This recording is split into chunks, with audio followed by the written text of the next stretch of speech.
Hello, this is Ken, and thank you for tuning in to the Model Building and Retirement channel. So this is part 6 of our multi-part series on the Falcon Menace Pro Street build, and this is the wrap-up, folks. We're going to do the final details, final assembly, and the big reveal. As you can see, she's coming along right behind me, so we'll talk about the complete build. We're just going to start out with a real quick little summary, and then we'll bring you right into the finishing touches and all the final details that I did, and then the big reveal at the end. So let's get the intro running and get right into it.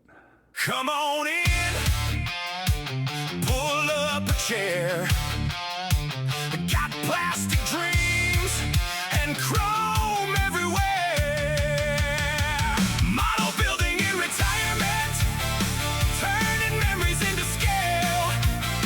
Kit reviews and how-to action. Good old Ken will get you through. Sponsored by Model Makers Workshop.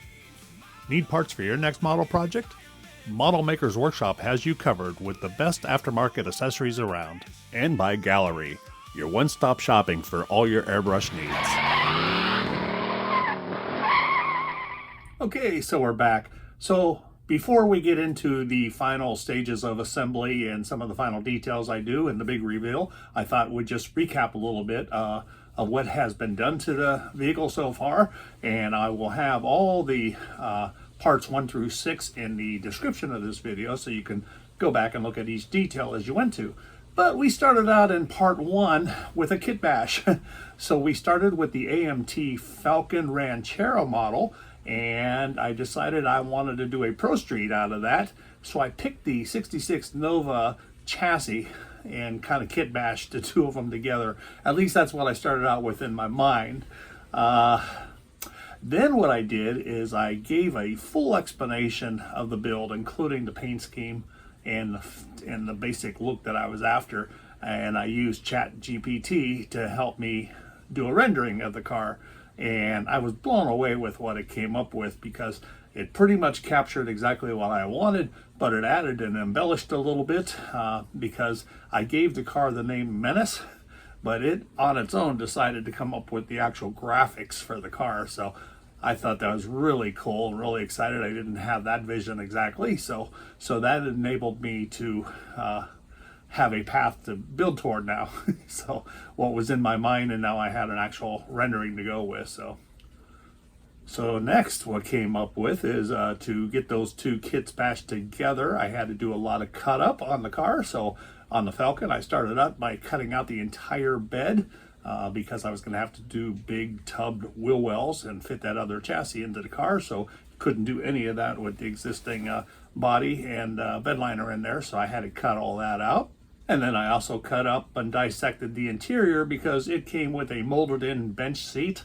And I knew that with this build I was going to be doing, that I needed to have like racing buckets or Recaro seats or something like that. So the bench seat was not going to fit at all with the scheme of things that I had. So I cut that out as well. And then next came dry fitment and test fitting everything just to see what was going to be necessary to fit things into place. So slid the chassis up under the body. Really close fit. I had to make some adjustments for that. And while I was at it, I did a little test fit of the stance there. Wanted to see how it was going to look with those big fat meats in the back and the racing front wheels on there. So did a quick little test there just to make sure everything was good.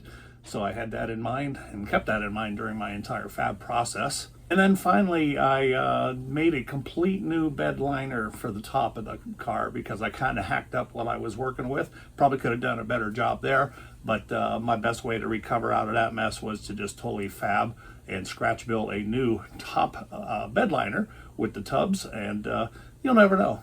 I think it actually probably came out better than it would have ever come out the other way. So that was episode 1 in summary.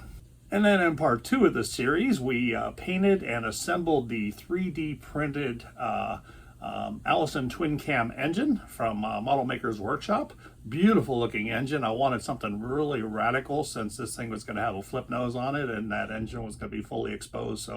So that was really cool. So I started out the video by building and assembling that complete engine. And then once the engine was completed, I had to do some cut up and adjustments to the chassis to get that engine to fit in there. So I had to start cutting away at the front clip, the front frame, and the suspension components, and basically cut all that away and then figure out how I was going to rebuild all that to get that engine to fit in there. And then to wrap up part 2, I ended up showing how I designed and printed my own decals for the graphics for the Menace on the side of the car. So that was pretty exciting. So that's all found in part 2 of the video. And moving along to part 3 of the video, I fitted that big humongous hood scoop onto the front hood because, you know, if you're going to do a Pro Street of a Falcon, you got to have a massive hood scoop on there. So I showed exactly how I did that. And then I also did bare metal foil under the paint on all my emblems, so I show how I did that. And then I went back on that bed liner that I made, and I decided to do a little bit more modifying to that by adding what would look like carriage bolts to that with a bunch of little sewing pins. So I showed exactly how I drilled and pinned all that together. And then I began fabbing up the front frame section where I'd cut everything away. I started to rebuild that for the engine fitting and to attach the front flip nose to it. In addition, I designed the hinge system to the front bumper behind the grille of the car and also modified that grille to fit into the car better. And then came the big cut of them all, cutting that entire front clip off the car so that I could do my front nose flip. So cutting it, that was a first for me, but it all went extremely well. Then once I cut away that front clip, I had to rebuild the cowl and door pillar assembly because all that was now going to be exposed. Since you cut away the front clip, you had to have continue down on the sides of the firewall, if you will. So I had to remanufacture or manufacture for the first time that, and that was a first for me too, but it was kind of exciting, and I think it came out pretty good. Did some door hinges as well, and even like the door electrical harness and whatnot. I wrapped up part 3 of the video by restructuring the engine compartment suspension and framework from the above side, so you know that it just needed to look like it was finished fab. So I showed exactly how I built that engine compartment together. And then came part 4, which was the big one. That was the paint job. So I showed everything about the paint job all the way down to the base coat and the top coat, and I showed how I did my fade paint job. And then I went ahead and I installed my homemade decals and showed exactly how those were installed. And then came a scary part because it was an afterthought, but I decided to drill out for the exhaust ports that were going to go in front of the back wheels. And that should have been done when it was bare plastic, but I had chose to do that after I had my paint job complete and my decals installed. So I had to drill 1/4-inch hole into the body, but we did that and with great success. And then we wrapped up part 4 with the clear coat, sanding, and polishing of the body. And then part 5, our last video, was the rebuilding of the interior tub, because if you remember, I had cut away the bench seat and that took away half the floor.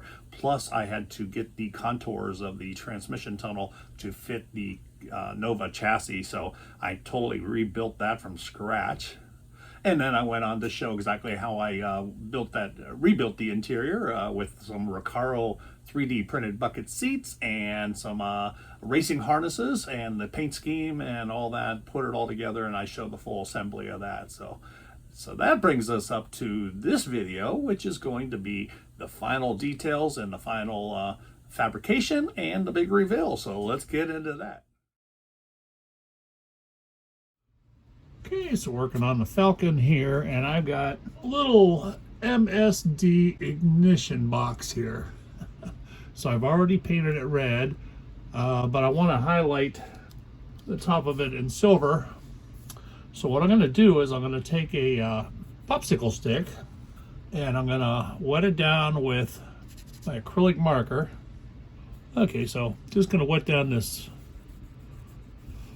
popsicle stick with some silver, and just like pad printing here, I'm just going to lay that flat on there like so, and there we go. It's not perfect, but it's it's pretty darn fine there, so you're going to be hard pressed to do any better than that. And then I glued it to the firewall, and I'm using a little 0.6 millimeter black and red wire just to, you know, make it look like it's being plumbed to somewhere. And now I need to turn that wire into that hole like so.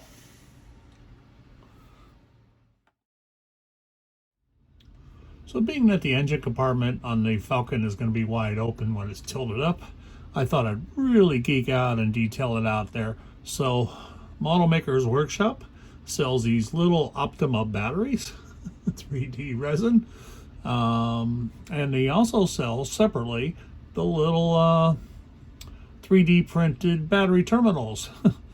Very fragile, very intricate stuff, and then I just wired, I glued some wires to it. So I'm going to put this out on near the firewall of the Falcon, and then I'll run the wire to the starter and the alternator.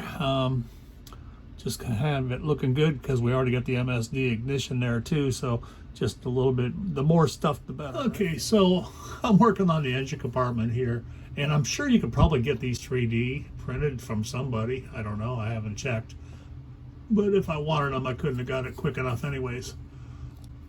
But I'm making myself a Ford solenoid. So I used a piece of 1/8" round styrene, and then a little bit of 10,000 thick sheet, and I cut out a little square and butt glued it to the 1/8" round, and then I got a brace across the top there with 2 little drilled holes in it, and also I drilled 2 little holes where I'm going to put wire, 10,000 or 15,000 thick wire, and that's where my leads are going to go into. So first I want to paint that, and then I'll glue those leads into it. But not my idea, but my friend Rod Maskew, who I had as a guest on one of my live shows, live streams, he had done stuff like this, and you know what he said stuck a chord with me. He said, when you're building a model, because his had so much detail, he said every part I do I treat as if it's a model by itself. So I'm kind of geeking out under the hood of the car here right now and doing all kinds of stuff, and I thought I would just scratch build a little solenoid. So I'll come back once this is all painted and I'll show you what it looks like. Okay, so here's that solenoid all painted up, and I got one of the wires attached to it. So I'm going to get that on the firewall, and then I will attach the battery wire to the other side. Okay, so it's been a while since I worked on an old Ford, so if I'm wrong, don't beat me up. There's no gas on the gas tank either, but all right, so we got a battery and we got a starter solenoid, and it's wired from the battery, grounded to the firewall, and wired to the battery. The other post is going to the alternator. MSD Ignition running to the distributor. Spark plug wires. I'm going to add a brake line yet. Now this cooler here is for the turbo. There's actually I don't have anything in place for a radiator as such for cooling the engine, and I don't know if I really have the room here. Ideally it would tilt with the front, but then I wouldn't be able to make a hose flexible enough to do that, so they wouldn't typically have done that. And the exhaust, I just ordered some 2mm solder, so it's not here yet, but I drilled 2 holes in the bottom of the chassis. So I'm going to run my wires, or my exhaust, from the back of the turbo fan down through this hole, down along the body, and into the floor pan, so that it'll look like it's heading out to the exhaust port here. So I have to wait for that for a day or two from Amazon. But it's really looking good. It just throws some detail, gives the illusion that there's a lot more going on there.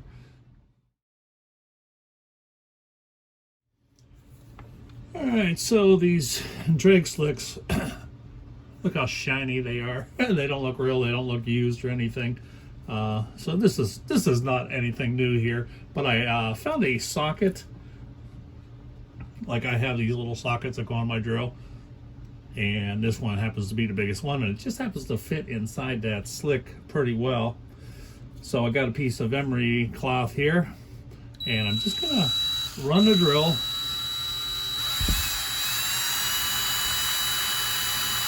and scuff that slick, get the shine off there and get some wear on it. So there you go, a nice worn out drag slick. Do a side by side. Which one looks better, right? Okay, so I gotta do the other one yet. I'll be back. And we'll do the same with the front tires.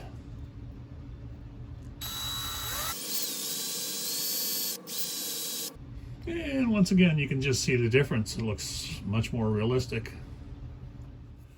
All right, so I'm working on the rear tires here. So these big old slicks, when I tried to fit them in there, it was a very tight fit and it was really squeezing the tire up against this outer wheel well. So, you know, even in a scale model, it looked like, well, the tires couldn't spin because they're jammed in there. Okay, so what I did is, even though this was a tubbed and shortened rear end, I had to shave off about a 1/4 inch of those little nubs there. And now the tires fit in there, just enough clearance on the outside. So what I'm going to do to get my stance just right, like this, is I'm going to put some glue right in the tub and literally glue my tires in from the top. And that's going to give it the stance that I want. Because you'll see that once I get the front tires in there, it's going to stand just about right. If I had these any lower like that, the rake is just too incredible. And for drag racing, you don't want a rake like that. You know, glue the other side. The front end even high would be better for drag racing. So I'm going to do the same thing. Right, so I glued one of the wheels in. So I'm just using a little bit of the Loctite super glue gel. I'm just putting a little bead right in the tub here.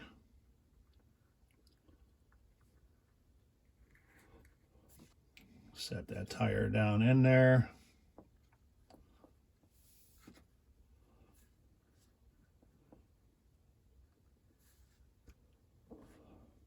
And I'm just going to let that set up for a few minutes, but now that has given me tire clearance against my wheel well, so it's going to look really, really good there. Okay, so on the front wheels, they were sticking out too far because remember, this chassis is for the Nova kit. So when you connected the front wheels right to the front chassis, they were sitting kind of like this. Okay, so what I ended up doing is I cut off the stubs on the chassis. The axles, I cut those off. There's a little stub on the wheel, and I cut that off. And I drilled and pinned it with a 15 thousandths pin. So now I can just put them wheels into that little hole there, and that brought them into, I'll show you here when I'm done, but that brought them into the inside of the fender. So it looks really good. Even though I'm going to be displaying this most of the time with the top flipped, I still wanted it to be able to be closed and look right. So okay, gonna get a dab of glue on this pin.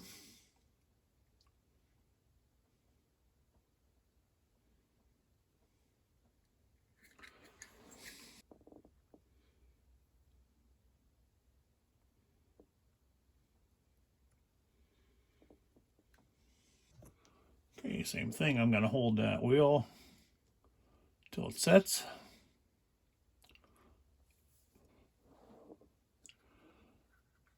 Okay, we'll let that set up.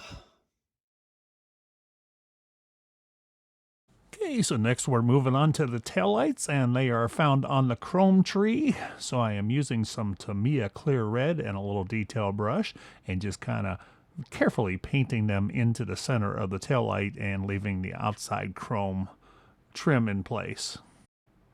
Okay, so once the Tamiya red has dried, I'm going to take some UV resin and pour it into a little water bottle cap there. And I'm going to use a toothpick, and I'm just going to dab some of that in to fill up that lens a little bit. And I'm going to put it under the UV light, and that's going to give it a much better look of an actual lens.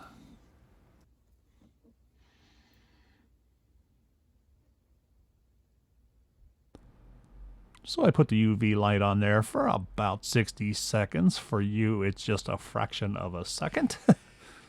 And as you can see, a really nice looking lens there. Okay, so now for the taillights, once you cut them off of the tree, they just had way too much of a gate on them, so you gotta touch up your chrome now. So I'm just gonna use a Multitool pen. Okay.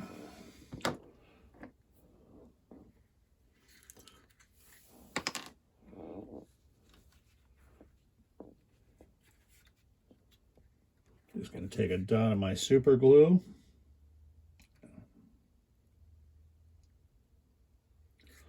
I should have used canopy glue. And drop that light right in there. I forgot to get the canopy glue because the super glue is just way too risky. So I'll use my canopy glue on the next one.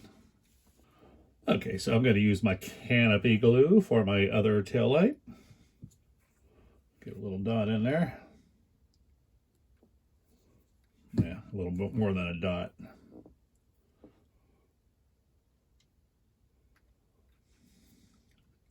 I actually did a nicer job with my super glue, but luckily that canopy glue dries clear. So okay, so we got our tail lights in. Got to get the rear bumper installed next. Okay, there's two little pins on the bumper, and they line up with these two little pockets on the back of the tailgate.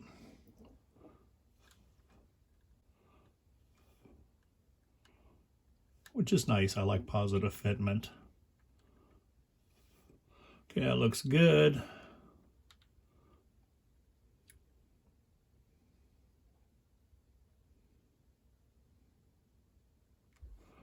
Okay, I'm just going to let that set up for a few moments to make sure it's positioned right and doesn't move on me. All right, we are down to our final two pieces. The front clip slides on, and I got to get the gas tank in the bed.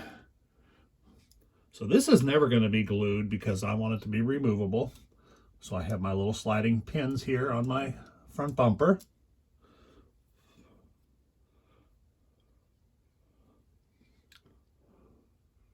Just going to carefully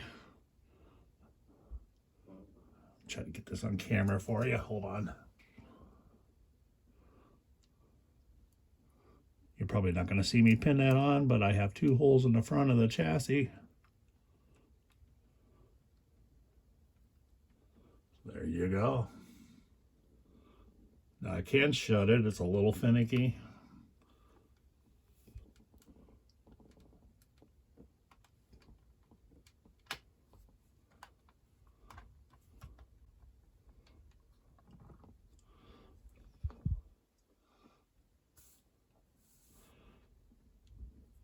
Okay, now I just got to get the gas tank in the back.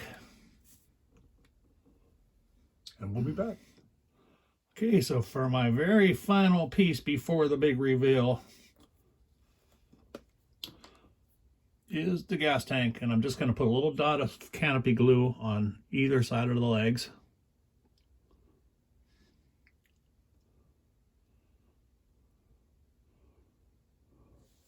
And then I'm going to carefully just set that into place.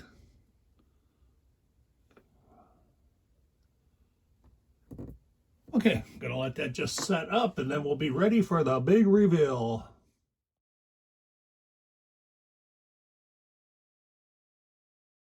And here we are for our final reveal on our 360 table in the Model Building and Retirement Channel's showroom. Tell you what, there's just not a bad angle on this build. I'm very proud of it. It came out so much better than I even thought it would, and I was pretty excited about it from the beginning. So this is by far the most ambitious build I've done yet. You know, before this I did do some modifications to fit some 3D engines in, and sometimes had to widen for tire and wheel clearance or whatnot. But this is the first time I did a complete kit bash and swapping out chassis and bodies and cutting up a body. So I'm really proud of this, and I'm going to go on to a slideshow showing you much more of the other angles because it's just such a beautiful car to behold. And then I'll come back with my final words. Well, come on in, pull up a chair. Got plastic dreams and chrome everywhere. Yeah.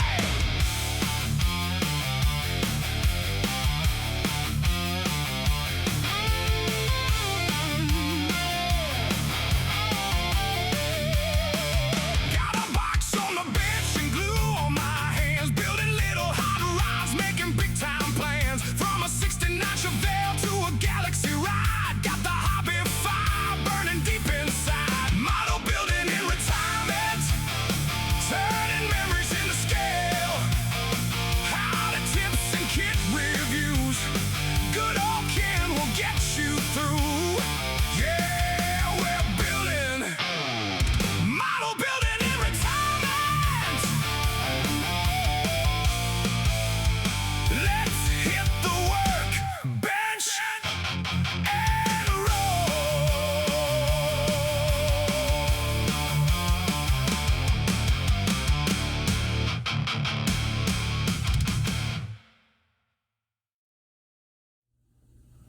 Well, I appreciate you watching my big reveal of the 1960 Ford Falcon Pro Street called the Falcon Menace. And I appreciate you watching the whole series as well. This was really by far the most ambitious project I've done since I returned to the model building hobby back in January of 2025. So I think I've successfully moved from the beginner builder to perhaps what I would call an intermediate builder now. So I think I've graduated, or I so graduate myself. So, but it was a lot of fun experimenting and modifying. I've learned so much, and that all comes from watching all my other fellow content creators and also people on my Facebook group, Model Building in Retirement, because there are so many inspiring builders out there, master builders, if you will, that I aspire to to do their kind of work. And when you go to the model shows, you see that as well. So I really had a lot of fun with this. So I think that's going to start taking my builds to a whole new level now, because I'm a lot more comfortable with modifying,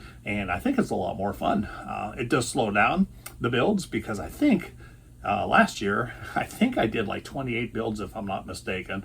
And building to this kind of level is definitely going to cut down that quantity down quite a bit. So, but I'll probably sneak in a few box stock builds and just some fun little diversion builds along the way too, like I did with that Galaxy, 69 Galaxy. It was just kind of a fun build for diversion and to practice some techniques. But anyways, I really appreciate you watching, and if you haven't already done so, please like the video and hit the subscribe button down below. It costs you absolutely nothing, and if you turn the little bell icon black, it will alert you to all my new videos as they come out. And then be sure to check out my live stream videos where I have a special guest, and that is the first Friday of every month at 8 p.m. Eastern Standard Time. Kicking off July 3rd, 2026, and every first Friday thereafter, 8 p.m. Eastern Daylight Time. So thanks for watching, folks. We'll see you next time.